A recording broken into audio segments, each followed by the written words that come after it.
Vamos a empezar la clase ahora sobre psicoterapia. Quería primero explicarles algo, ¿no? Cuando comenzamos a desarrollar el curso de semiología, presenté mi bibliografía y entonces me la observaron. ¿Y por qué me la observaron? Me dijeron que esa bibliografía era muy antigua, que agregara textos modernos. Una enfermedad, ¿no? Probablemente en algunas enfermedades se conozca un poquitito más que lo que el profesor va agregando de manera gradual, pero que a través del tiempo no ha variado gran cosa. E inclusive, cuando hemos tratado de enseñarles lo que es los trastornos del humor, nos hemos remontado a Kraepelin. Cuando les han enseñado esquizofrenia, se han remontado a Bleuler, ¿no?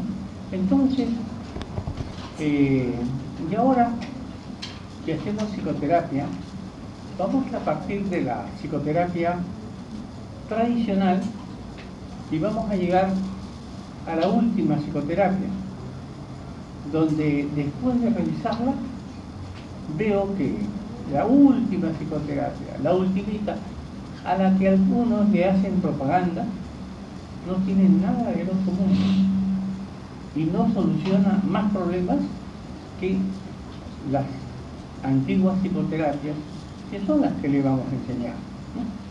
Y no lo decimos como pues, una afirmación vaga, un punto de vista.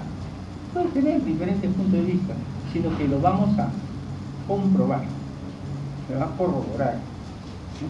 Hablamos con pruebas. ¿Qué cosa es hacer psicoterapia? Todo el curso hemos hecho la parte biológica, la parte clínica, la parte de tratamientos biológicos. En seminario, no sé si han hecho seminario de electroshock, creo que no hay seminario de electroshock. Bueno, cuando tengamos nuestro electroshock se malogró en el hospital hace como 6 años. No lo han renovado. Valdizán acaba de comprarse un electroshock último modelo, la última generación de equipos de electroshock que lo tienen en Valdizán y está bien comprado, porque si uno se deja guiar por la propaganda, se hubiera comprado un estimulador craneal transmagnético, ¿no? Entonces, la estimulación craneal transmagnética, que en el Perú lo tiene uno, y que su equipo es el profesor Cabar. Se compró un estimulador magnético transcraneal y ya se está oxidando, porque no se usa. No tiene gran utilidad, ¿no? Se hizo todo un estudio tecnológico y consecuencia de ese estudio tecnológico salió una nueva máquina que tenía la propiedad de que no hacía daño al cerebro, porque el electroshock hacía daño al cerebro y con la estimulación, pero con esa estimulación no hace daño, pero tampoco no cura a nadie. Nadie se cura con la estimulación, está abandonando. Va a ser uno de los inventos que van a bajar a la historia sin grandes contribuciones. Pero la última clase, una sola clase, es para una forma de cura que no es biológica, sino que es psicológica. Y se cura hablando. La psicoterapia es hablar con el paciente. Y en ese diálogo con el paciente se le va orientando, se le va ayudando a conocerse a sí mismo y se pueden hacer modificaciones en todo aspecto, ¿no? Ahí dice, ¿no? Se hacen modificaciones el pensamiento, la persona con una psicoterapia empieza a pensar diferente. Si uno tenía pensamientos pesimistas, deja de tener pensamientos pesimistas, se vuelve más optimista. ¿Y cómo voy a hacer? Hablando, ¿no? Con ellos. El sentimiento, si estaba tristón, se le levanta también con la palabra. Entonces se modifican los sentimientos. Si estaba muy eufórico, se le invita a recapacitar y a moderarse. Y el comportamiento. Si tenía comportamientos anormales, por ejemplo, en el TOC, ya cuando yo digo TOC, todos me entienden qué es TOC, ¿no es cierto? Pero si tiene un TOC, modifica los síntomas de ese síndrome obsesivo compulsivo. Ya no, se va liberando de estas convulsiones. Pero para liberarse se tiene que llegar al origen, a la causa de estos movimientos anormales. Si por ejemplo tiene una fobia, igualito tenemos que llegar a descubrir por qué es esa fobia. ¿Aló?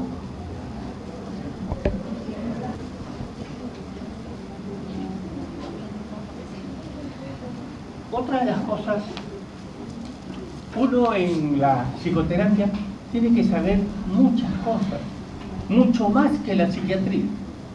Por ejemplo, tengo un paciente que es abogado, que está abrumado, va a conducir un juicio donde hay mucho dinero de por medio, donde él piensa obtener una remuneración muy importante.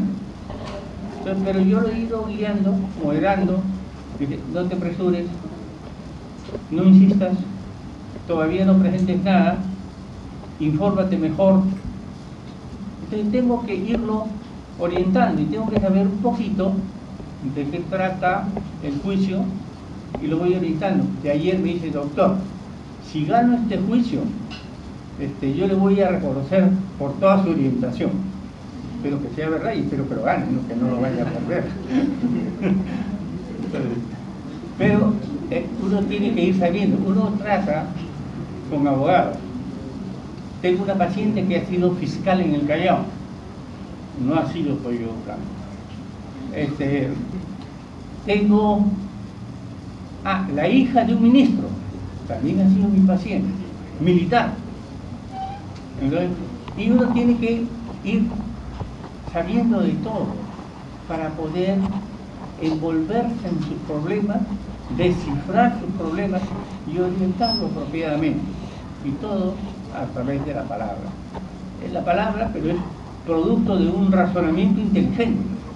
Para yo poder orientarlo con mi palabra, tengo que tener un razonamiento capaz de comprender el caso que está viviendo esta persona.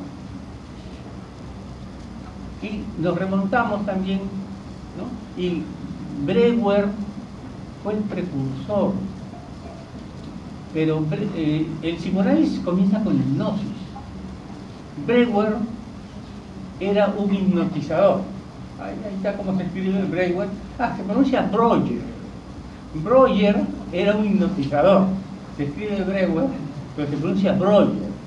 Y Freud se pronuncia Freud. A él sí lo conocen de sobra. Entonces, pero comienzan ellos haciendo experiencias de hipnosis. Hipnosis para conocer el inconsciente del paciente. Porque primero Freud descubre el inconsciente y dice, la causa de las enfermedades está en el inconsciente. ¿Y en qué parte del inconsciente está? En traumas que se han quedado guardados en el inconsciente. Y si yo lo quiero curar, esos traumas tengo que sacarlos. ¿Cómo los saco? A través de la palabra y a través de otros métodos que fue. Y lo primero que creyeron era que los traumas primero eran infantiles y de cosas que ya nos hemos olvidado. Entonces, merced a la hipnosis, hacían regresionar a los pacientes, retroceder en el tiempo y volverse niños.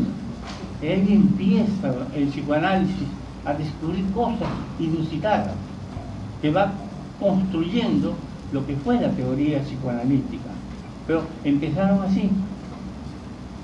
Entonces, los síntomas se deben a ideas reprimidas, a la represión. Entonces, ¿qué hay en el inconsciente? Hay acontecimientos traumáticos, hay represiones que fueron. Por ejemplo, una paciente me contaba: doctor, yo no he tenido infancia. ¿Y por qué no has tenido infancia? Porque mi mamá era muy cuidadosa de las muñecas. Entonces, vamos a jugar, te voy a sacar tus muñecas, las tenía con llave. Ya, toma tus muñequitas, juega un rato y después me las traes. Se las traía, las revisaba, ya, no las has roto, ¿no? Ya, vamos a guardarlas hasta mañana o hasta el domingo, que te las vamos a volver a sacar para que juegues. Y entonces tuvo, ¿no?, la represión de no haber podido jugar con sus muñecas. Sus muñecas eran para exhibirse, no eran para jugar. Los dos extremos son malos, porque uno dice: total, déjalo al niño que rompa los juguetes, porque para algo se le han comprado, ¿no? Entonces, ya pues, su motito, su bicicletita, ¿no? Entonces, muy permisivo. Hay padres muy permisivos y hay padres muy represivos. Y entonces la relación con el padre es parte de la psicoterapia, que tenemos que ir investigando. Ven, todo va saliendo como una cadena de deducciones. Entonces, pero esa cadena de deducciones solo la pudo hacer un genio de la psiquiatría como Freud. Lo fue descubriendo todo poco a poco con sus pacientes. Entonces, esas ideas reprimidas nos llegan a la conciencia y se transforman en síntomas. Una represión se transforma en síntomas.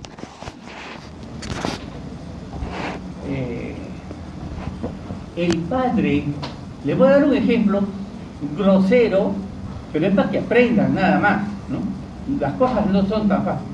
Por ejemplo, el padre lo castigaba mucho. Y entonces, algo así como que poco faltaba para que el padre, bueno, le daba el chicotazo, ¿no?, y poco faltaba para que el padre lo muerda. En la vida adulta comienza a tener desde niño, y en la vida adulta, temor a que un perro no muerda, y hace la fobia a los perros. Entonces, donde el perro es la imagen simbólica del padre. Parece mentira, las primeras veces que uno lo escucha es un poco escéptico, pero conforme uno va practicando la psicoterapia se va dando cuenta de que esto que nos ha enseñado Freud tiene mucho de verdad. Entonces, el conflicto genera el síntoma. Un padre muy rígido, muy ordenado, esta madre que le decía a las muñecas: juegas y a las 5 me las traes, ¿no? Era una madre represiva, ¿no?, con su hija. Y después, ¿cómo se volvió ella? Represiva con sus hijos. ¿Y cómo se volvió? Con personalidad obsesivo-compulsiva. Era obsesiva. Porque la mamá también le decía: ya, vas a jugar con las muñecas, primero te lavas las manos, te las secas bien, vamos a verlas, sí, están limpiecitas. Ya, anda, comienza a jugar con tus muñecas. Y las traía, las revisaba. Entonces se fue volviendo obsesiva. Y la niñita fue absorbiendo las conductas obsesivas. Entonces, es otro panorama que no lo habían escuchado hasta ahora. Ha pasado todo el curso, estamos acabándolo y recién tratamos esto. Hemos hablado de la parte clínica, la terapéutica, y la psicoterapia la dejamos para el final. Tan para el final que hay algunos colegas o que no saben hacer psicoterapia o que no les gusta hacer psicoterapia y que mandan a sus pacientes al psicoterapeuta o al psicólogo. Pero ellos no hacen la psicoterapia. A su vez, viceversa, los psicoanalistas no dan medicinas. Porque cuando se trata de medicar, ellos dicen: yo soy sincero, yo no conozco la farmacología, vayan donde un psiquiatra que maneja la psicofarmacología. Y yo he tenido a veces pacientes que me han mandado psicoterapeutas para que yo les dé el tratamiento. también hay psicólogas. Yo tengo muchos pacientes que me llegan referidos por psicólogos, porque ellos no pueden medicar. Entonces ellos quieren hacer la psicoterapia y bueno, te digo, hay pacientes para todos. Entonces me dicen, te mandamos el paciente porque tú no te quedas con el paciente. Yo no me quedo con el paciente. Me llamó para que le dé la medicación farmacológica, le doy los psicofármacos y que siga su psicoterapia, que ya comenzó, que ya avanzó, que ya está a mitad de camino, con su psicólogo. ¿Para qué yo voy a comenzar a empezar de nuevo?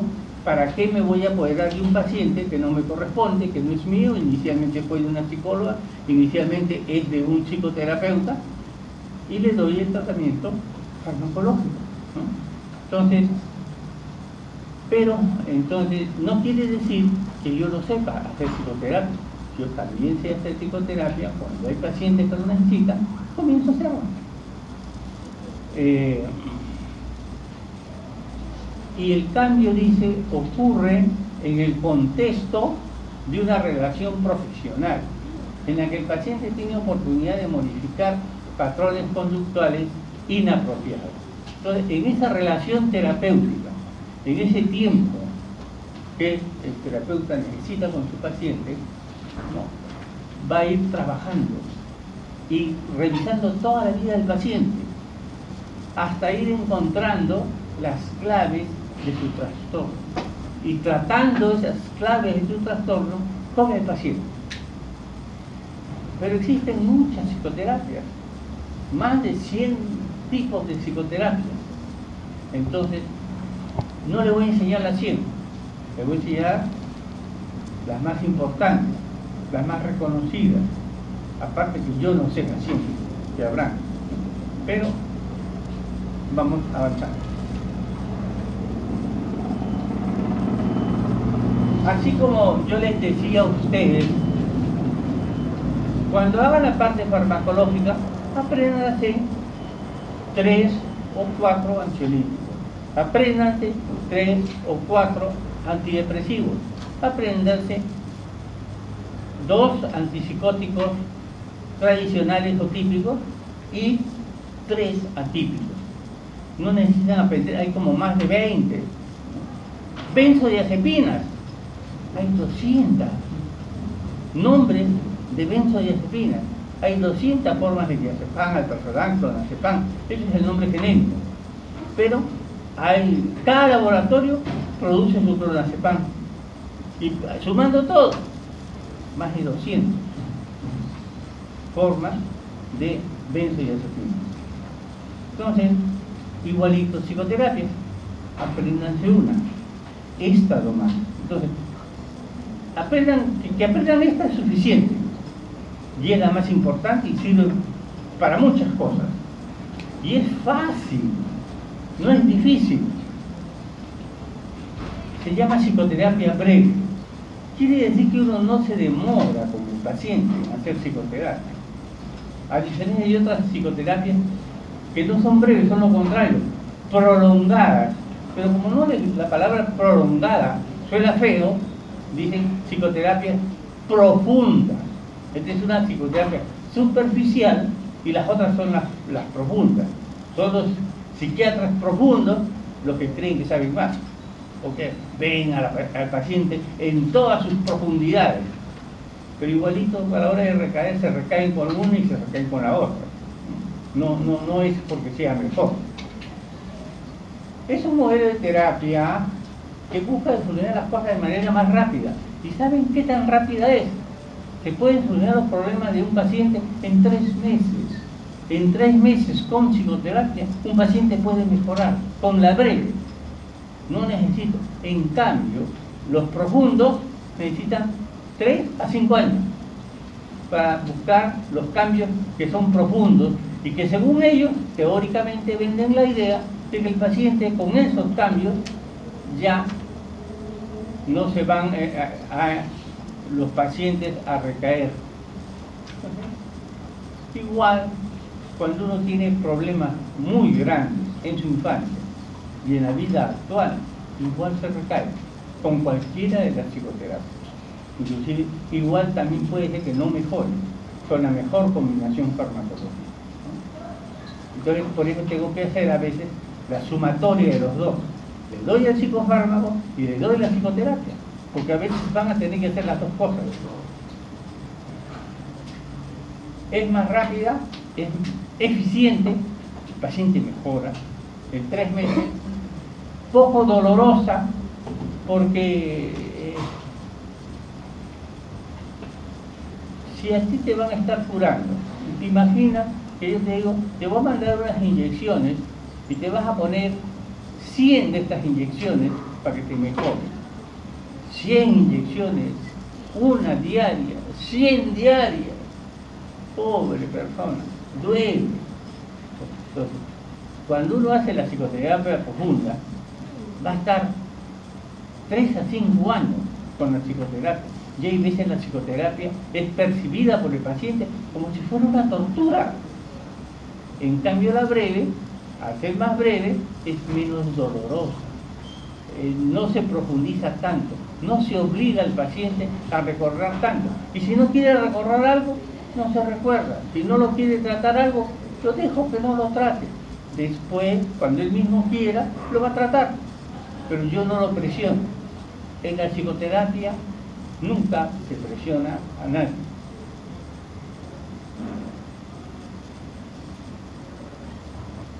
Busca atacar el problema causante, aquí y ahora, lo que está pasando, el problema. Desaprobó un curso, ¿no? Entonces, ese es su problema actual. Entonces, me voy a dedicar simplemente a mejorarlo para que no llegue al examen final desaprobado, ¿no? Entonces, lo oriento y si tiene perturbaciones, de repente papá y mamá pelean como perro y gato todos los días y quiere estudiar y no puede. Entonces, psicoterapia breve, procurarle un mejor ambiente, que no vaya a la casa, tiene una tía, que vaya a la casa de su tía y hasta el final del curso va a vivir con su tía y va a estudiar más tranquilo. Pues su tía tiene espacio, es estable, lo quiere mucho, y cambiándolo de ambiente va a rendir más. ¿Ven ustedes? Elementos muy simples. ¿De qué depende de todo esto? De sentido común. Toda persona que tenga sentido común puede hacer psicoterapia. Entonces yo no me hago problema. Todos aprenden. Si quisiera, toda la promoción podría hacer psicoterapia. Si se le enseño bien, lo pueden hacer. Entonces, ¿por qué es superficial? Y porque más lo que necesitan es ser medianamente inteligentes, con mucho sentido común, para poder aconsejar a su paciente. En contraposición al psicoanálisis, son los profundos, los psicoanalistas de psicoterapia profunda, cuyo enfoque se basa en el pasado. Entonces, el psicoanalista está preocupado de ver qué pasó cuando era niño. ¿Lo tocaron o no lo tocaron? A veces los psicólogos siempre lo que dicen es el niño. Y cuando estabas en tu casa y llegaba tu tío y llegaba tu primo mayor, te tocaba, ¿no? Le inducen la respuesta. Y hay muchas personas que son inocentes, pero sin embargo van a juicio por acusaciones de tocamiento. A veces hay profesoras un poquito trastornadas que probablemente en su biografía ellas sí han sufrido tocamientos sexuales, tocamientos físicos, y como han sido ellas perjudicadas, creen que todos los niños y todos sus alumnitos, y está a la pesquisa de cuáles sus niñitos han sido objeto de tocamiento sexual. Entonces, pero eso está en la mente de y cuántas personas a veces son conducidos a un juicio siendo inocentes, condenados siendo inocentes. Cuando dura 3 a 6 meses, me refiero a la psicoterapia breve. 3 a 6 meses dura la breve. La meta es que el paciente deje de tener problemas. La meta no es que el paciente deje de tener problemas, sino que aprenda a solucionar. Entonces, el problema va a existir. Sus padres no van a cambiar. Sus padres siempre van a hacer lo mismo. Pero él se va a poner una coraza para soportar problemas. tengo una paciente, el padre vive en Trujillo, está enfermo, lo van a operar de la próstata y le cuenta a la hija de que la operación de próstata va a ser costosa, que no tiene recursos, que él es un hombre jubilado, que su pensión de jubilación es insignificante. Entonces la hija en Lima decide que entre todos los amigos, ¿no?, hacer una contribución para que su padre cuente con los elementos suficientes para curar. Pero el padre se molesta y le dice: yo no, es orgulloso, yo no necesito dinero, yo no necesito que me den dinero, no me gusta que hagan colectas a mi favor, por favor absténganse, ¿no? Yo no quiero ninguna colecta. Y cuelga en el Facebook: agradezco a las personas que han colaborado para mi tratamiento, pero yo no lo he solicitado. Si alguien, tomando mi nombre, insiste en hacer colectas, por favor no participe. Y insinúa que la hija ha cogido plata de parte de la colecta. Entonces, su padre nunca lo va a cambiar, pero tiene que ser. Y yo, pese a que le aconsejé, le dije: no hables con tu padre todavía, deja que el problema se enfríe y después hablas con él. Se apuró en hablar y han tenido un segundo incidente entre el padre y la hija. Y al final el esposo de la hija es el que ha pagado el pato, porque le han echado la culpa que él fue de la idea de la colecta. Entonces, son situaciones problemáticas, uno va viviendo, ¿no? Y solo hay que aprender a solucionarlo. Desarrollar la tolerancia. Es importante ser tolerante ante las vicisitudes. Y por eso que nosotros, ustedes son la única universidad donde hacen clases de inteligencia emocional. Y ahí dicen en inteligencia emocional: una persona que quiere tener inteligencia emocional, equilibrio emocional, debe de saber comprender a las personas. Si hay veces nos ponen mala cara, se amanecieron mal, pero no me van a malograr el día a mí. Ser positivo, evitar los problemas y que le resbalen los problemas. No me va a hacer ni rico ni pobre que me pongan buena cara, que me saluden o no me saluden. Y vuelvo a hacer. Entonces, que aprendan a defenderse de los problemas, que los solucionen, ¿no? Entonces, ven ustedes, no les va pareciendo fácil hacer esta psicoterapia. Es fácil. Es el intento mutuo del paciente y el terapeuta para cambiar la percepción del paciente, para que vea las cosas diferentes, que piense diferente, que sienta diferente, que no sea tan resentido. Yo tenía, y a ustedes también deben de tener probablemente, un compañero de estudio, y que nosotros le decíamos Arañito, porque siempre Arañito veía: ¿cuántos te has sacado? 18. Pero si mi prueba está igual, ¿y por qué a mí me han puesto 16? Y sufría cada vez que sacaba 16. Sufría cada vez que nosotros le ganábamos en nota. Entonces, porque tenía ese sentimiento competitivo y se la daba, pues, sufría mucho. Cada vez tenía exigencias tan grandes, ¿no?, que quería siempre ser el que saque la más alta nota. Pues no siempre pasaba así. Además, nosotros no estudiábamos para ganar, dábamos el examen y, bueno, mala suerte, si nos pusieron más y ya le pusieron menos, ¿no?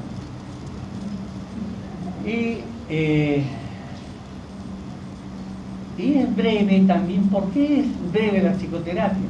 Primero, porque no pasa de 3 a 6 meses, para que sea breve. No es eterna la psicoterapia.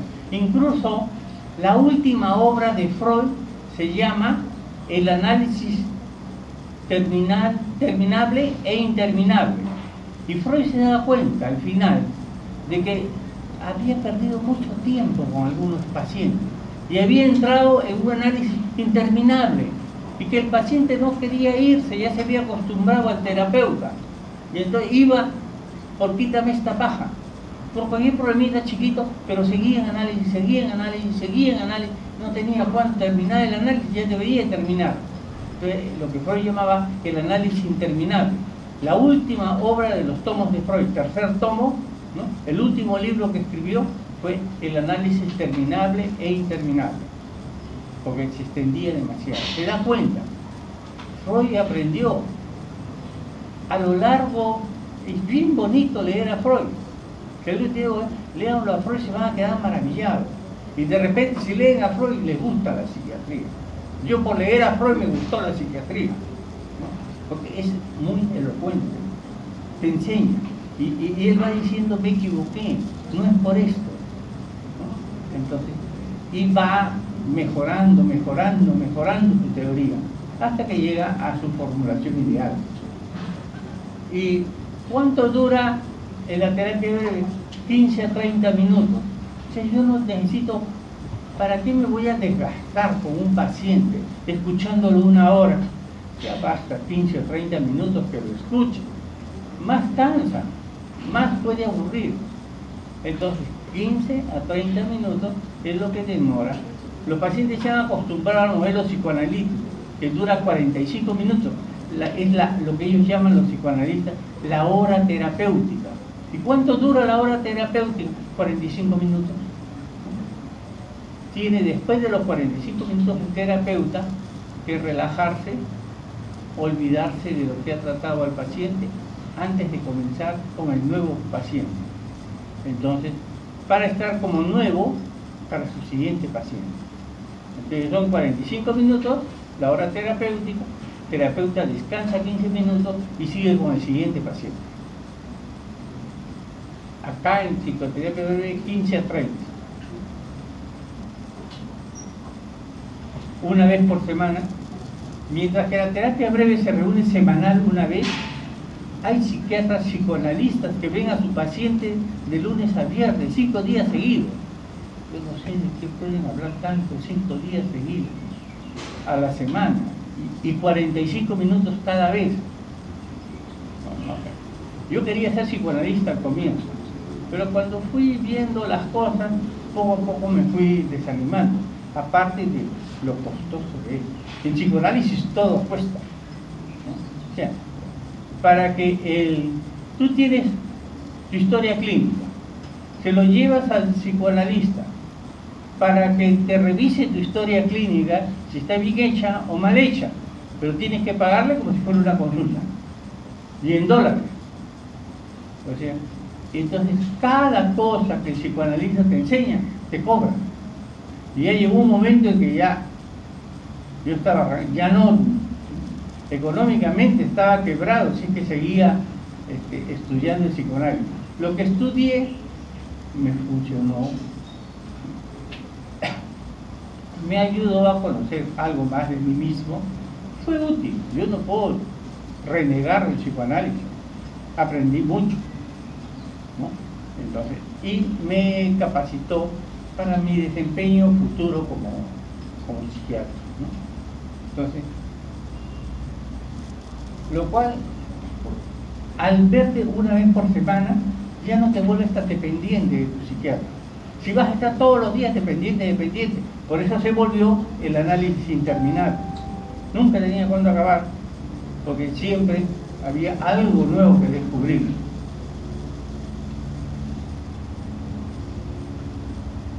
Entonces, no hay dependencia en la psicoterapia breve, se motiva a trabajar diligentemente en resolver sus problemas. El resto de días de la semana la persona se va a esforzar en ser diferente. Las mejoras son restringidas, se restringen en función de la meta aquí y ahora, a tener menos angustia, a angustiarse menos, a dormir mejor, a no irritarse, a ser más tolerante, a ser más comprensivo, a no ser agresivo. ¿Cuántas cosas que uno necesita pulir en su personalidad? Y todo eso es inducido en los 15 a 30 minutos que ha tenido de terapia. El resto, el paciente en la semana que transcurre se va curando, va siendo mejor y va recordando lo que el terapeuta quiere. Yo tenía una estudiante de medicina que me la mandaron para que le haga psicoterapia. Igualito, determinado colega no podía con esa paciente. Y me la mandó. Entonces, y a veces me mandan pacientes y dicen, donde el doctor Adán. ¿Sabes por qué? Porque tiene paciencia para ti. Él te va a escuchar con paciencia. Una de las cosas que uno debe tener con su paciente es tolerancia y paciencia. Y con eso se va avanzando. Entonces, el terapeuta tiene que tener cualidades para trabajar en psicoterapia, ¿no? Entonces, pero no son cualidades inalcanzables, están a nuestro alcance ser mejores, ¿no? Entonces, no es la piedra filosofal, ¿no? Entonces, sí, se puede conseguir.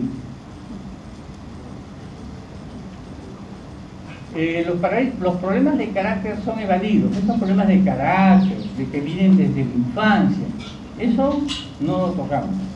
Pues si los tocamos nos vamos a perder y nos vamos a demorar mucho. Eso no lo tratamos. Inclusive hay algunos alumnos que han estado en tutoría conmigo. Y cuando hemos estado en tutoría, yo le he dicho, miren, tu objetivo es pasar el curso. Vamos a hacer todas las cosas. Tengo una alumna que ya entra a internado de esta universidad, ha hecho tutoría conmigo, pero es obsesiva compulsiva. Entonces, yo le he dicho, primero entra al internado, soluciona, ya viene creo la repartición de sedes hospitalarias, está muy nerviosa y no he tocado hasta ahora. He tenido 2 años en tutoría, no he tocado su problema obsesivo, porque estoy postergando. Tengo otra alumna que también es obsesiva, una alumna que tiene que dar examen con zapatillas de color negro, marcar las preguntas con un lápiz de color negro y llevar un lápiz en su cartuchera, un lápiz de color rojo, y con una blusa que haya sacado antes buena nota. Se uniforma para el examen. Y esa es su obsesión. Entonces, pero tampoco no le he tocado la obsesión. Porque primero que pase los cursos. Después veremos ya la obsesión. La atención está confinada aquí y ahora. Las defensas ya establecidas y sus patrones de conducta se encuentran desintegrados, lo que facilita la instauración de defensas más adecuadas. Cuando el paciente está en plena enfermedad, es más fácil abordarlo, conocer la enfermedad y es más fácil ayudarlo. Si uno está frío, entonces y viene a la consulta porque su papá lo mandó, su mamá lo mandó, le han recomendado que vaya, porque han dicho, el psiquiatra siempre es bueno ir al psiquiatra, y viene al psiquiatra no porque tenga una necesidad, sino porque lo han mandado. Entonces, ese paciente no es buen paciente con la psicoterapia. Cuando el paciente está removido, conmocionado por la enfermedad, más fácil hacer la psicoterapia. Sus defensas han fracasado, entonces le ayudamos. Entonces, hacías esto y ya no te da efecto. Así, por ejemplo, hacía relajación, pero ahora ya la relajación no le da efecto. Entonces tengo que ponerle un fármaco y buscar otras maneras de ir a buscar el problema. Y si estás relajado es porque estás tenso, y si estás tenso es por algo, a ver por qué puede ser. Y comenzamos la psicoterapia. Los sentimientos del paciente hacia el terapeuta se tratan de evitar. O sea, si el paciente tiene un sentimiento de admiración con su terapeuta, se le disuade. Y se le dice, no. A veces vienen falsos elogios. Las personas terapeutas tienen que ser maduras. Si el terapeuta le gusta que lo elogie y tiene su paciente que lo elogie, va a estar a las mil maravillas y no va a querer que se acabe la terapia porque hay quien lo admira, quien lo elogia permanentemente. Pero esos elogios son un obstáculo para la psicoterapia. Se deben de disuadir, evitar.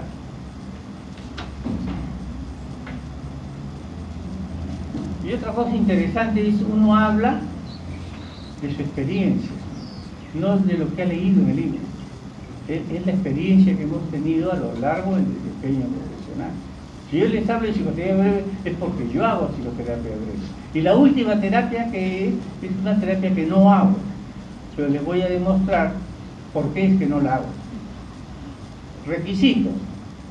Para que esta psicoterapia dé resultados necesita motivación del paciente. El paciente no viene porque lo mandó su papá, viene porque quiere mejorar, quiere cambiar. Que pueda tener relaciones estables con la persona, que no sea tan inmaduro, que tenga por lo menos amigos, que tenga relaciones sociales, ¿no? Entonces, para que pueda ser buen candidato a la psicoterapia. Autocognición, que tenga capacidad de darse cuenta. La autocognición, capacidad de darse cuenta, se llama insight. Insight es en inglés y la traducción es mirar hacia adentro. Que pueda mirar hacia adentro y darse cuenta de las cosas. La autocognición. Que tenga una inteligencia promedio, que puedan asumir responsabilidades, que toleren ansiedad y frustración, que no sean gananciosos, ¿no? Que no tengan ganancias secundarias y que no exista barrera de lenguaje. Que para mí, por ejemplo, hacer psicoterapia en Estados Unidos me sería difícil, muy difícil al comienzo, después hasta que no aprenda bien el idioma. Pues, ¿saben qué? No solamente basta que aprenda el idioma, tengo que conocer hasta la cultura del paciente, las culturas, los valores culturales. Si yo no los conozco, ¿cómo los voy a ayudar a un americano? No puedo. Entonces tengo que trabajar con latinos que más o menos piensan igual. Pero ni siquiera me cae un argentino para psicoterapia. No, va a haber una barrera. Ellos tienen otra valoración de sí mismos, ¿no? Y no serían buenos candidatos. Hay barreras, a veces no solamente la barrera del lenguaje, sino la barrera social, la barrera cultural, que impide que un paciente mejore. Entonces, hay requisitos, pero los requisitos son fáciles de cumplir, cualquiera los cumple.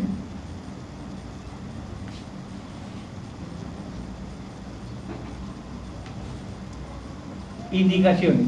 ¿Para qué sirve la terapia breve? Lo más fácil, para tratar la ansiedad. Otra cosa que me es útil la psicoterapia para la depresión. En la depresión, cuando hemos hecho depresión, les dijimos que reemplazábamos la psicoterapia por psicoeducación, ¿no? Inclusive en el examen pasado, creo que se les hizo una pregunta sobre el tratamiento de la depresión y todos pusieron antidepresivos, estabilizadores del ánimo y nadie puso psicoeducación. Le faltó. Era como una silla con 3 patas. Siempre la psicoterapia es útil. Para el alcoholismo también, no solo para el alcoholismo, tengo una paciente también fármaco dependiente, adicta a la cocaína, adicta. Ha evolucionado muy bien, hace meses que dejó el tratamiento. ¿Y de qué le ha servido? En realidad, ¿yo la mejoré? No, es ganarse avemarías ajenas, porque paralelamente a su tratamiento conmigo comenzó a ir el padre de esta señora, era alcohólico, ella también salió alcohólica y fármaco dependiente. Y hay un grupo de alcohólicos anónimos que dice grupo de alcohólicos anónimos para familiares de pacientes alcohólicos, y comenzó a ir al grupo de familiares. Al comienzo trató de desistir, una desistió y la otra siguió. La que siguió es la que mejoró. Y ya no viene a la consulta, y consiguió una pareja. Ella estaba separada y en el curso de la terapia conoce a otra persona que le comienza a brindar apoyo.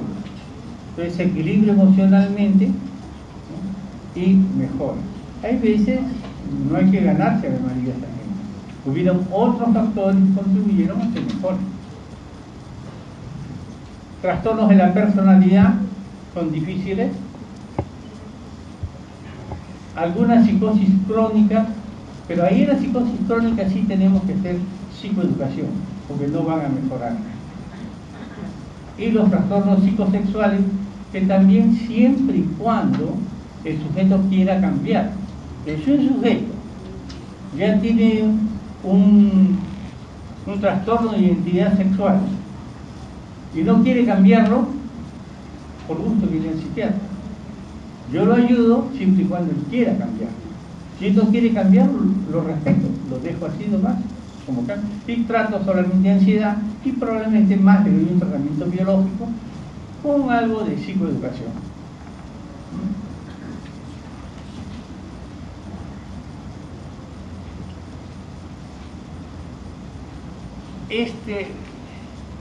Esta diapositiva, préstenle mucha atención. No se la memoricen, sino compréndanla. Pero acá está la base de la psicoterapia. Y como ven, cualquiera lo puede hacer.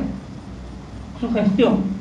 Si yo soy el psiquiatra, lo que yo les diga para el paciente tiene valor de ley. Entonces yo lo puedo sugestionar. Lo que yo le indique me va a obedecer, me va a hacer caso. Entonces la sugestión es lo primero que se usa en psicoterapia breve. Y no es, mientras que para los psicoanalistas la sugestión es pecado mortal. Un psicoanalista nunca te da un consejo. Te dice, ¿a usted qué le parece? ¿Qué hubiera hecho usted en estas circunstancias? ¿Qué ha pensado hacer frente a su problema? ¿No? Entonces, pero ese paciente llega, o el día se hace la pregunta a boca de jarro, doctor, ¿me divorcio o no me divorcio? Yo digo, estamos comenzando el tratamiento, todavía no va a mejorar. Una última de sugestión. Viene un paciente, ayer lo vi en mi consultorio, y me dice, doctor, estoy recontra bien, estoy mejor. Y salió como usted me dijo. Tomó antidepresivos, ya yo les he explicado que cuando uno toma antidepresivos no va a mejorar de aquí para mañana, sino que el antidepresivo, mientras que bloquea la recaptación de la serotonina, demora 15 días. Entonces, le dije, a los 15 días probablemente se mejore. Antes no espere, la primera semana no creo que mejore, va a estar más calmado, por eso que le voy a estar dando un ansiolítico junto con el antidepresivo. Pues quiero que de todas maneras vaya mejorando un poquito desde ahora. Otro que está listo. Aló, trucha, estoy en clase, no puedo atender.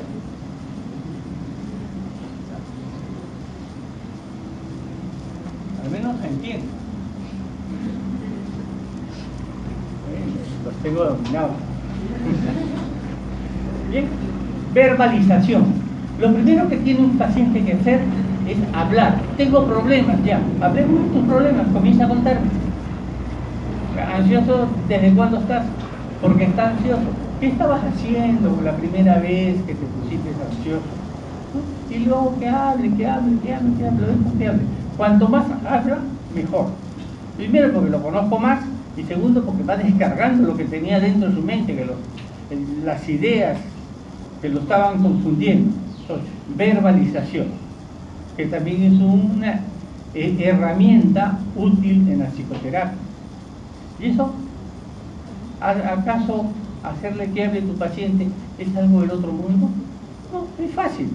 Entonces, pueden hacer verbalización, pueden hacer sugestión, porque ustedes son el doctor, son la doctora, son el estudiante, no se acomplejen, así como hay pacientes que confían poco en el estudiante, hay otros que no, dicen, está fresquito, acaba de terminar la medicina, está con los últimos conocimientos. Piensen ustedes que están en ese lado de ese grupo, no en el otro. Porque a ellos dicen, no, les falta experiencia todavía. Entonces, no, en ese lado no se pongan nunca. Darle apoyo, saber dar apoyo. Entonces, a esta señora le dije, señora, va a mejorar, espere los 15 días, y viene ayer y me dice, doctor, justo exacto al día 15 que usted me dijo, mejoré. Entonces, ¿fue el fármaco o fue lo que yo le dije? Pienso que fue más lo que yo le dije, le advertí. Y valía la pena la advertencia para que no se desespere, porque si no me corta el tratamiento en la semana, me da un remedio y no mejoro, sigo con la depresión, sigo peor. Pero como yo le advertí, no pasó nada. No perdí a la paciente y mejoró la paciente. Catarsis. La catarsis es cuando la verbalización se acompaña de emociones. Entonces, que el paciente llore, que el paciente grite, que el paciente reniegue. Y si llora, yo no me voy a asustar porque llora. Entonces, los dejo que siga hablando, ni me asusto. Hay pacientes que también hay veces por asustar al médico para buscar alguna ganancia con él. Me voy a matar, doctor. Lo escucho, lo miro, sigo hablando de otra cosa, y al final le digo, bueno, ¿y qué cosa que me dijiste que querías matar? ¿Tú crees que valga la pena después que sabemos esto? Y que tu depresión tiene posibles soluciones, que hay muchas cosas que se pueden hacer. Entonces lo manejo de esa manera. Pero ya lloró, ya gritó, ya pegó su rabieta y ya hizo su catarsis. Es importante que se haga la catarsis, no hay que asustarse por la catarsis. Experiencia emocional es cuando el paciente en medio de la catarsis se da cuenta cuál era la causa de sus problemas. Y lo que se llama es experiencia emocional correctiva, porque esa experiencia emocional corrige los signos. Experiencia emocional correctiva. Así estaba bajito. Clarificación, que uno le va clarificando al paciente, lo va orientando. Uno, como no está en el problema, lo ve las cosas diferentes, ¿no? Lo va clarificando. Interpretación es después de que el paciente ha hablado varias sesiones, no a la primera. Hay veces el terapeuta tiene fantasías omnipotentes, se cree mucho, y a la primera consulta ya le está haciendo las interpretaciones. Esas interpretaciones que se hacen a la primera consulta, si no son muy evidentes, no sirven para nada. Hay que acumular. Aseveración 1, las 2, las 3, juntar las pruebas. Igualito cuando quieren condenar a una persona a prisión, el fiscal no tiene que juntar prueba 1, prueba 2, prueba 3, prueba 4, igualito. En psiquiatría también, prueba 1, prueba 2, prueba 3, prueba 4, recién les puedo hacer entender. Cuando ya tengo todo, lo conozco bien, recién después de conocerlo bien, le puedo decir qué significa su enfermedad, por qué está enfermo, qué debe hacer. Eso es la interpretación. Sirve para que el paciente se dé cuenta de sí mismo, aumenta su insight. Autocognición, que el paciente se dé cuenta de lo que le está pasando. Autocognición. Y al final abrirse paso. Que el paciente, como ya tiene 3 meses en tratamiento, ya sabe cómo manejar su angustia, ya sabe cómo manejar sus antidepresivos, le he hecho un poquito de psicoeducación, ya está preparado. Y ya, si vuelve a tener problemas, ya no va a reaccionar así. Por ejemplo, ahora su problema fue porque terminó con su enamorado. Y se hizo, pues, todo un mundo, toda una catástrofe, porque perdió el enamorado, se fue con otra chica. Comienzan a salir sentimientos de inferioridad, es que yo soy fea, que yo no me arreglo, que yo soy tonta, se han burlado de mí. Entonces, pero ya después del análisis, ¿no? Entonces ya sabe por qué es tonta, ya sabe que no debe hacerse la tonta, ya sabe de que uno nunca debe tropezar por la misma piedra, ¿no dicen? ¿Ya? Entonces, cuando tenga su próximo enamorado, ya no, si el enamorado quiere terminar con ella, que termine, ya no le va a afectar, ya está curado de eso. Entonces, es abrirse paso. Quiere decir que ya es dueña de sí mismo, ya maneja problemas, ya maneja sus problemas, ya se conduce fácilmente. Y ven ustedes, todo es facilito de hacer. Cualquiera puede hacer la psicoterapia. Para los psicoanalistas que me escuchan esto, se rajan las vestiduras. Porque ¿cómo, doctora, te enseñan a los alumnos que ellos pueden hacer psicoterapia? ¡Qué barbaridad! ¡Qué osado! Y hasta peores epítetos pueden caerme. Pero es verdad, yo defiendo lo que estoy diciendo. Las etapas de la psicoterapia, vamos a tratar de pasarlo rápido, si no. ¿Hasta qué hora es la clase? ¿Ah? Pues ya tengo... Siempre, bueno. Mejor que aprendan una cosa bien que el resto. Pero esto es lo que me interesa que aprendan. La etapa inicial, ¿qué se hace? Una historia clínica buena, bien hecha, bien completa. Identifico la crisis precipitante, qué pasó, por qué la dejaron. Y ya habían discutido con el enamorado antes. Sí, discutíamos cada semana, pero yo no lo quería perder. Yo transigía, con tal de... y además la chica ha sido una burlada, que he terminado con enamorado, le aguantaba muchas cosas, ¿no? Entonces, identifico la crisis precipitante, hago un diagnóstico descriptivo, evalúo la motivación del paciente, hago la formulación dinámica. Formulación dinámica quiere decir que yo hago como un esquema, así como ustedes hacen esquemas de la clase, ¿no? Resúmenes, yo también me hago un resumen de lo que tiene el paciente. Tiene ansiedad, esa ansiedad es debida a esto, pero también los padres contribuyen a acentuarla a esto, la pareja no lo ayuda, ¿no? Y tiene un jefe terrible. Entonces hago la formulación, me hago mi esquema, mi resumen del paciente, se llama formulación dinámica. Se llama dinámica porque se hace con flechitas. Este es el síntoma y este síntoma se debe a esto, hago un diagrama. Eso se llama formulación dinámica. También pueden hacerlo. Conforme lo vayan haciendo más fácil va a ser. Predecir la transferencia. Si yo veo transferencia, ¿saben qué es?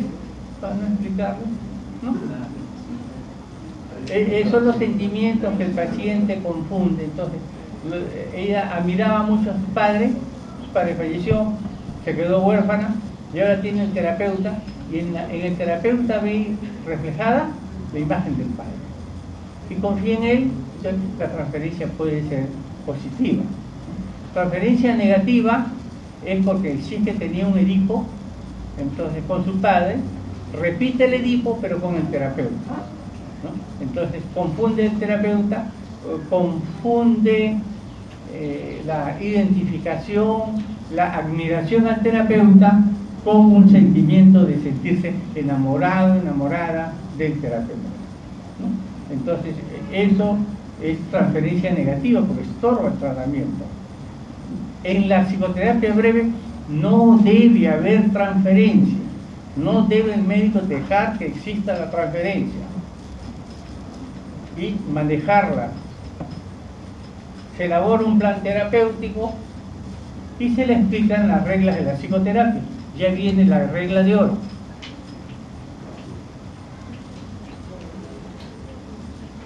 Esta es la etapa inicial.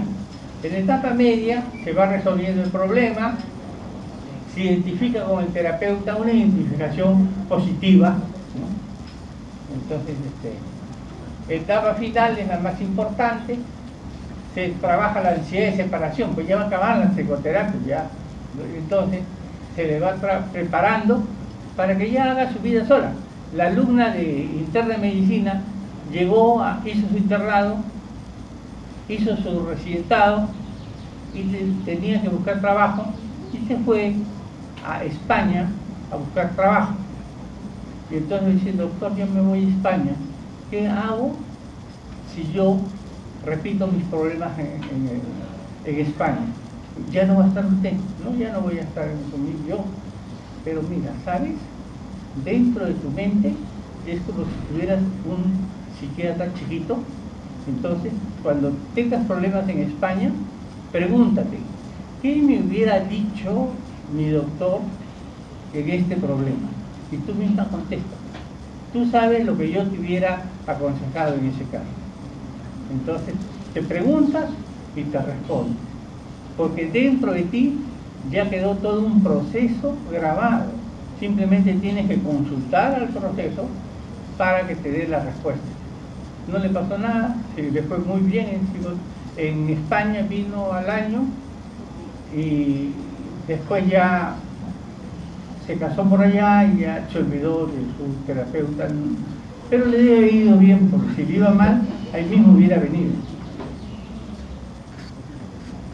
Deberá comprender qué provocó sus dificultades y cómo alcanzó a mejorar.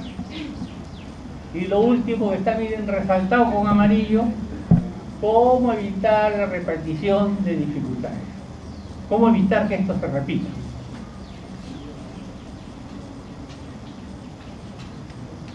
Pasamos a psicoanálisis. Psicoanálisis es analizar la mente, descomponer la mente en sus elementos constitutivos y procesos dinámicos. Es descomponer la mente y ver que la mente tiene partes. La mente es como un pequeño rompecabezas. Tiene una parte que es el inconsciente, tiene una parte chiquitita que es la censura, tiene una parte que es el yo y tiene otra parte que es el super yo. Son los constituyentes de la mente. Y el terapeuta psicoanalítico va a ir conociendo cómo es el inconsciente del paciente y cómo es el super yo del paciente, que es lo más importante.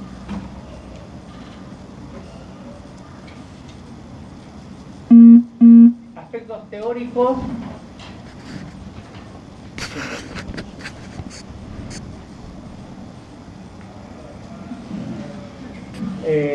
Los fenómenos mentales resultan de la interacción de fuerzas. O sea, hay fuerzas opuestas. ¿De dónde salen esas fuerzas? Del inconsciente. Del inconsciente sale una fuerza. ¿Y cuál es la otra fuerza opuesta? La que viene del super yo. Y es el choque del inconsciente con el super yo. El inconsciente donde están los instintos que se quieren expresar y el super yo que se opone a que se exprese. Ese choque de fuerzas produce la neurosis y produce la enfermedad. Son fuerzas opuestas. Que hay las partes del inconsciente, la primera formulación que hizo Freud, que después se dio cuenta que no servía, la cambió por la segunda. La topográfica fue la primera, que había inconsciente, consciente y preconsciente. La cambió por la estructural, donde había ello, yo y super yo, la fuerza. La perspectiva económica, de que hay veces demostrarle al paciente, ver que está perdiendo mucha fuerza en sus obsesiones, que está perdiendo mucha fuerza con su fobia, que pierde fuerza si es un hipocondríaco. Entonces, esa es la perspectiva económica.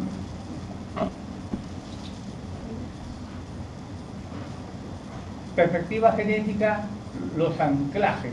Esto es difícil de explicar. ¿Qué son anclajes? Freud descubre los anclajes. Quiere decir cuando uno se queda fijado. Entonces, hay 3 momentos críticos en la vida de la persona.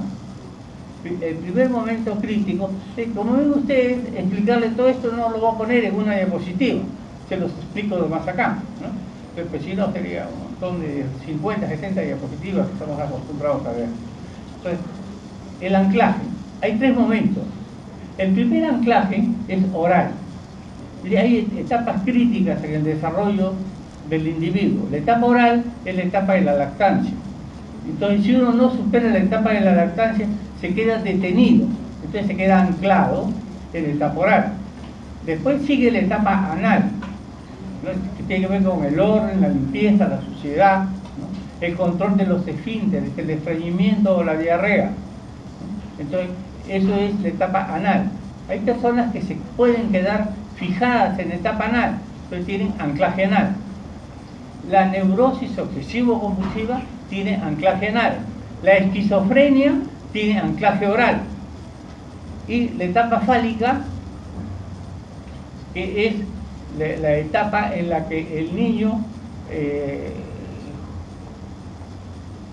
sufre una especie de masturbación infantil, que es diferente a la masturbación del adulto, ¿no? Entonces, simplemente, si se toca los genitales es porque se está explorando. Y en esa exploración, hay veces los genitales, como tienen receptores nerviosos, hay niñitos que se pueden tener erecciones, porque es todo un factor reflejo nada más, pero le puede agradar. Y hay pacientes que tienen el anclaje fálico. Y también en la etapa fálica vienen dos complejos. Uno es el de Edipo y otro es el de castración. Se dice que primero es el de castración en las niñas y después viene el Edipo.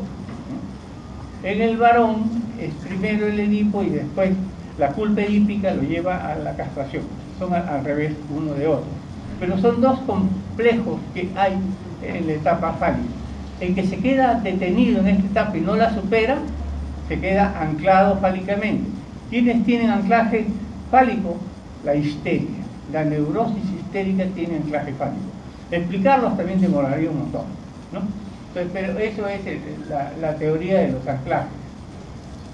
Y también hay conflictos, que ya saben ustedes, que pueden haber conflictos entre el super-yo y el ello, y resistencias. Todo paciente en psicoterapia desarrolla una resistencia. Y le viene la tentación de pensar, ¿y para qué sigo yendo al psiquiatra? Lleva un año que estoy yendo al psicoanalista y no me mejora, sigo igual, ¿no? Entonces, parece que no da con mi enfermedad. Entonces, se produce resistencia.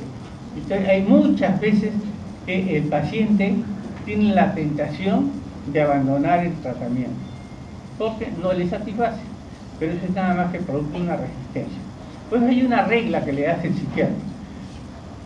Usted puede terminar el tratamiento en cualquier momento, pero una semana antes me lo comunica y lo conversamos para ver si su deseo es genuino o si responde a la enfermedad que está tratando de no ser eliminada y está incitándolo a abandonar el tratamiento. Pero eso tenemos que conversarlo una semana antes que abandone. Lo analizamos y ya después usted es libre de tomar una decisión.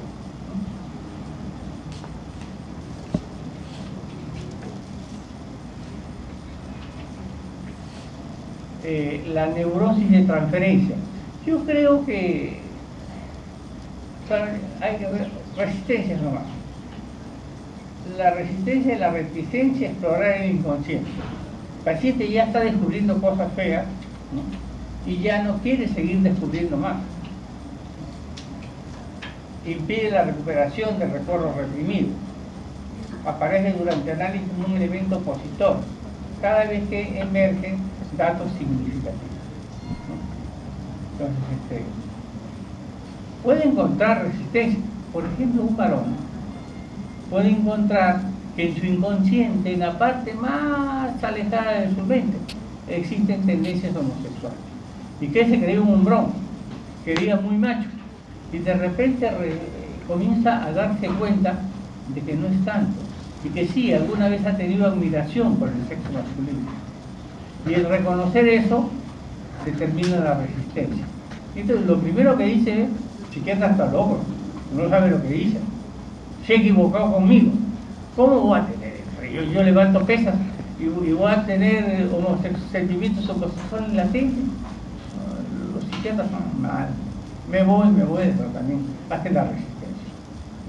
Entonces, eso es, y uno tiene que trabajar la resistencia para que el proceso pueda seguir su curso. Siempre van a haber resistencia. Todo paciente que esté en psicoterapia, siempre va a llegar un momento en que desarrolla la resistencia.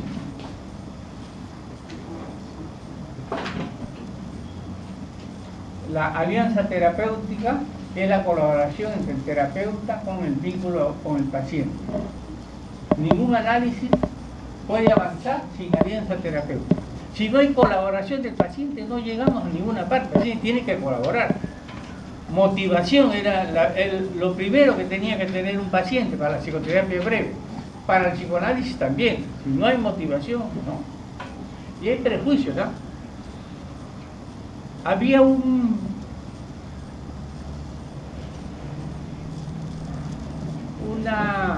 chico que tenía problemas de ansiedad y muchos problemas.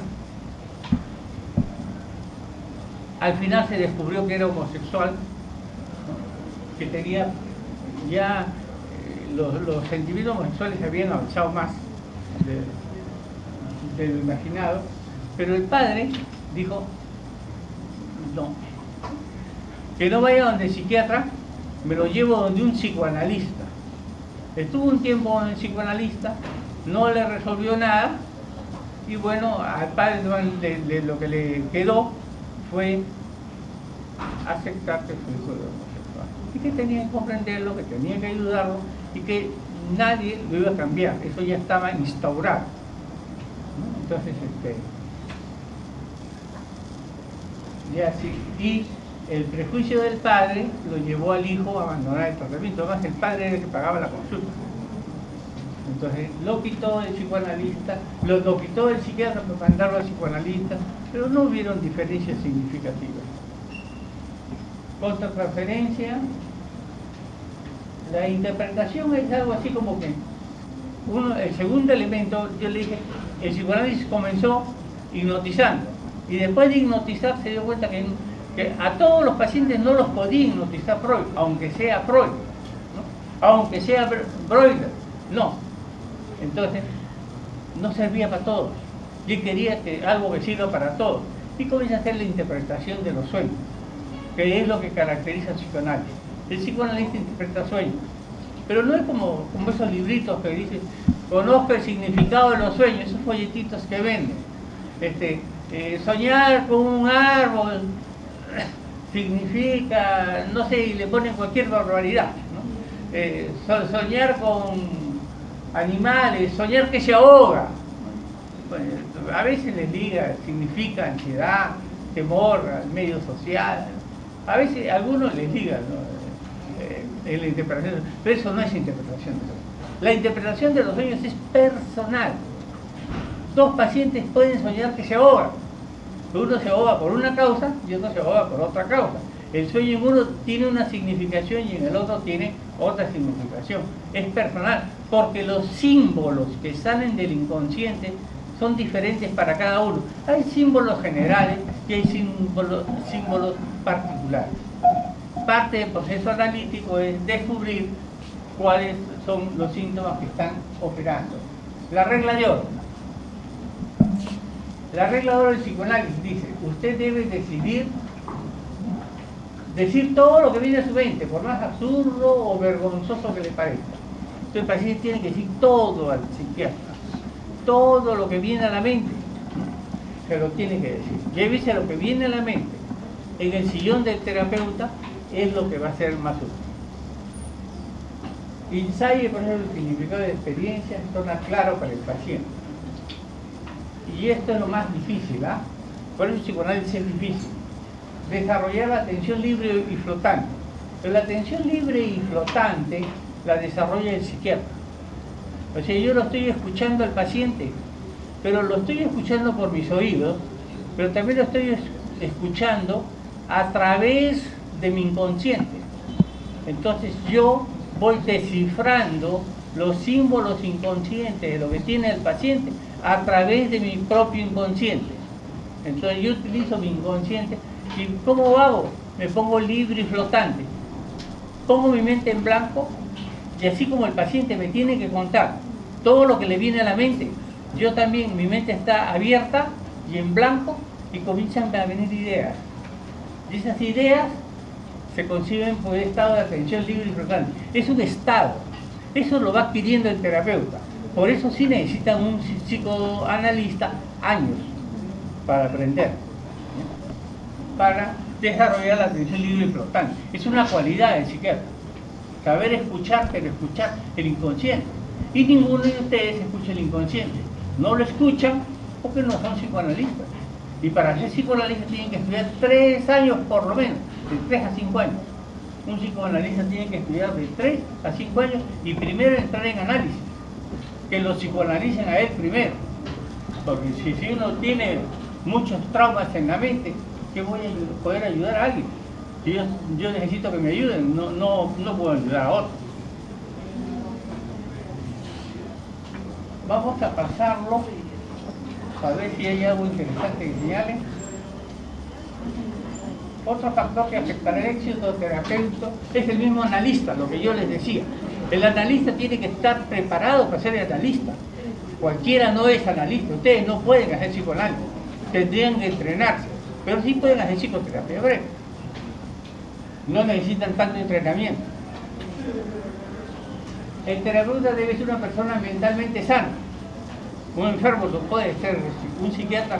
Los psiquiatras también se enferman. Los psiquiatras también se suicidan. Hay varios psiquiatras que se han suicidado. Hay psiquiatras que matan. Hay psiquiatras que se acuerdan, bueno, vamos a llamarle psiquiatra Poggi, pero para que se acuerden nada más. Poggi mató con una correa a un preso que lo quería hacer confesar. Y Poggi, como se creía muy inteligente, muy hábil, dice, vamos a jugar. Mira, yo te voy a poner acá la correa y la voy a ir ajustando. Si tú me mientes, te ajusto la correa. Si tú me dices la verdad, te la suelto la correa. A ver, vamos a jugar. Y ahí él, en el juego, le parece que ese sí es el asesino. Entonces lo terminó de ajustar y lo terminó matando. Entonces, pero ven usted, hay pocos casos, felizmente, pero un psiquiatra es un ser humano, no está libre de que le pase eso. ¿Qué buscaba Poggi? Afán de figuración, pues Poggi era bien figurero. Afán de figuración, descubrir quién era el asesino, quién era el violador, pues bueno, lo mató y acabaron las violaciones en libro. De repente sí descubrió que era, de repente sí era. Bueno, pero no tenían por qué hacer justicia. Freud menciona que aquel que desea aprender el arte, psicoanálisis es un arte, todo es un arte, ¿ah? La medicina también es un arte, la psiquiatría es un arte, el psicoanálisis es otro arte, el medicar farmacológicamente es un arte. Por ahí tenían unas diapositivas creo de terapéutica, creo era, hablaban de antibióticos. Entonces, medicar un antibiótico también, combinaciones de antibióticos también, escoger el antibiótico adecuado es un arte. Que yo escojo un antidepresivo que le va a hacer bien, también es otro arte.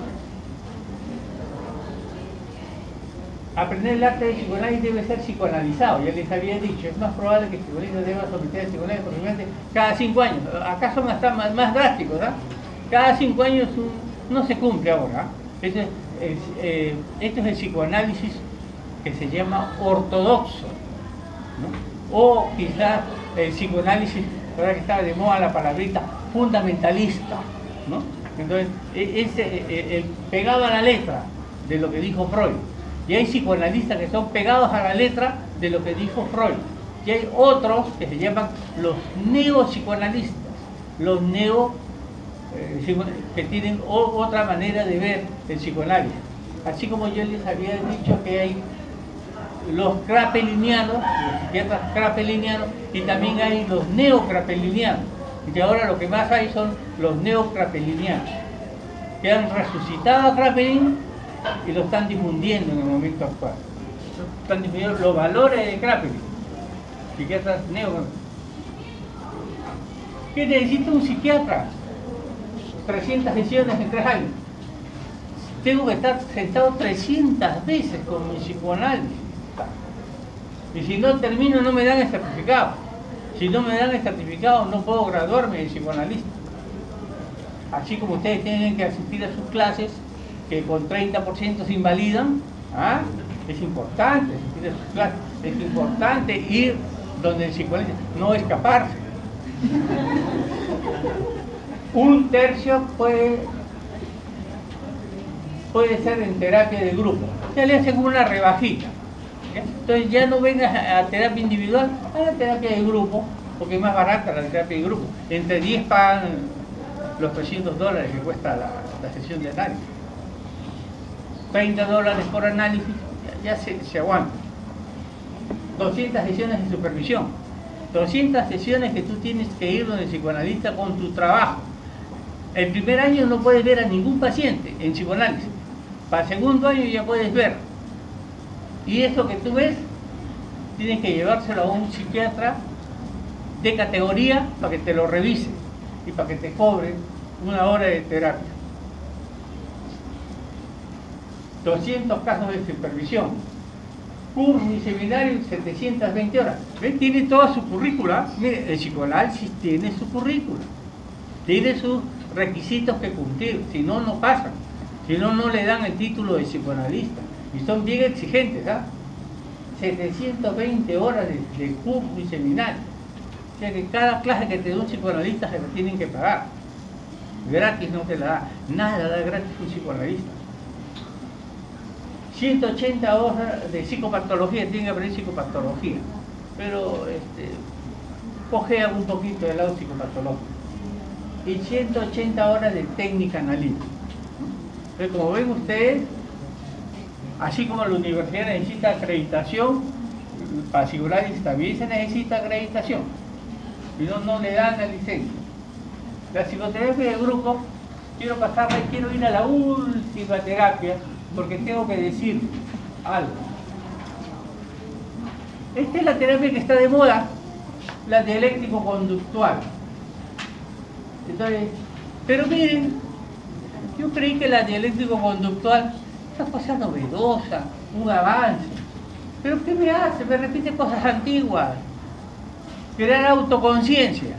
Esto también lo hace la psicoterapia breve. Manejo del estrés. También lo hace la psicoterapia breve. Reconstrucción, que es lo mismo del último paso de la psicoterapia breve, que es abrirse paso. Reconstrucción es abrirse paso. Entonces no es nada nuevo. Solo que esto es bueno, esto lo inventaron en California y en la Universidad de Duke en Estados Unidos. De allá viene la psicoterapia dialéctico-conductual. ¿Quién iba a creer? No le ha puesto un nombre marxista, ¿no? Entonces a su psicoterapia, pero él nace en Estados Unidos, pero no es nada nuevo. ¿Y para qué inventan esta psicoterapia? Porque dicen que sirve para tratar el trastorno límite de personalidad. Gran mentira. El trastorno límite de la personalidad es lo que más difícil remite con la psicoterapia. Y no porque sea dialéctico-conductual, ya viene el factor sugestivo, la sugestión. Entonces, vendo la idea de que los que tienen trastorno de personalidad se van a curar conmigo porque yo hago la dialéctico-conductual, es la última moda de psicoterapia, lo último en el mundo, ¿eh? Y todos creen que lo último en el mundo es lo mejor. Y creen que van a curar el trastorno límite de la personalidad. ¿De dónde nace el nombre del trastorno límite de la personalidad? Se dice que los psicoanalistas comenzaron a hacer psicoanálisis a sus pacientes, pero encontraron un grupo de pacientes que estaban 5 años en terapia y no mejoraban, y empeoraban, y tenían todos los síntomas que ahora ustedes en el seminario de trastorno límite de la personalidad han visto, todos los síntomas. Entonces, eran pacientes terribles para un psiquiatra, inmanejables para un psiquiatra, el trastorno límite de la personalidad. Entonces, como también de los fármacos, porque en el trastorno límite de la personalidad fallan los psicofármacos, ¿no? Y también falla la psicoterapia. Y entonces los psicoanalistas, como no podían con esos pacientes, dicen, ah, no, estos pacientes parecían neuróticos, pero no son neuróticos, son el trastorno límite de la personalidad. Entonces ellos inventan el diagnóstico, los psicoanalistas, por sus experiencias, por sus fracasos, y dicen, no, psicoanálisis nunca falla, no puede fallar. Lo que pasa es que estos pacientes tienen un trastorno muy raro y muy resistente al tratamiento y se llama trastorno límite de la personalidad. Entonces, los psicoanalistas descubren las características de este trastorno límite de la personalidad o trastorno borderline. Entonces dicen, es un paciente del borderline, porque antes se llamaba borderline. También sirve para los trastornos de ánimo. Yo le he dicho, en los trastornos del ánimo lo que se hace es psicoeducación, porque también a un maníaco, ¿cómo lo va a curar hablar? Si el maníaco es una enfermedad cíclica, es una enfermedad genética, es una enfermedad que va a volver, y eso no lo puedo parar. Con psicoterapia y todo, me vuelve la fase maníaco, me vuelve la fase depresiva, y no tengo cómo parar, tengo que volverlo a internar. Para los trastornos alimenticios, también hay muchas formas de psicoterapia, no necesariamente el trastorno límite de la personalidad. No es nada nuevo. Yo pensé al comienzo que era algo nuevo.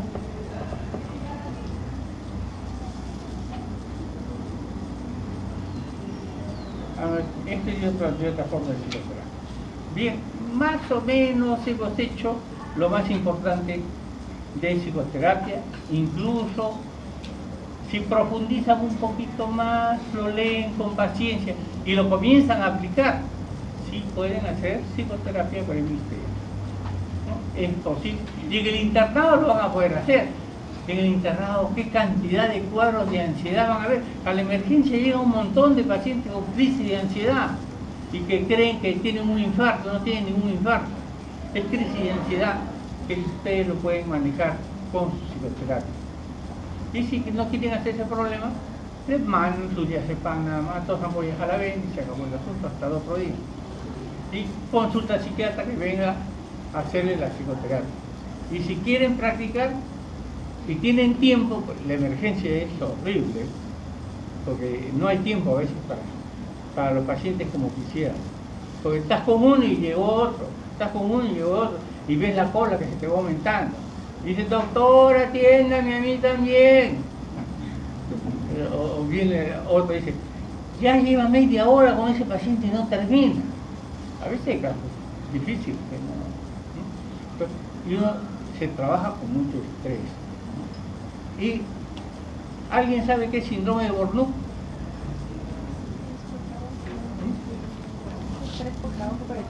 Estrés por trabajo, es los que queman cerebro por el trabajo.